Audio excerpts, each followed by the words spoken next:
Alright, if some of y'all saw my short, I was doing the serpentine belt and I broke this little nipple off on the radiator that goes in there to the, that's my overflow, but for now it's just a Amazon one.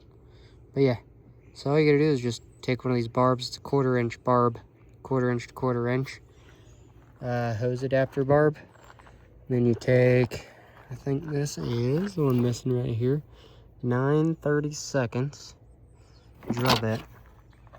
Drill that out right where the barb is. Once it's drilled out, you use some plastic weld, quick setting epoxy, this right there, and then push this in to that the nipple or fitting, whatever you want to call it. And then what I'm going to do is probably put some gasket maker on the outside of this just to double tap it. But one thing important, get a vacuum or something and vacuum out all this goo in there.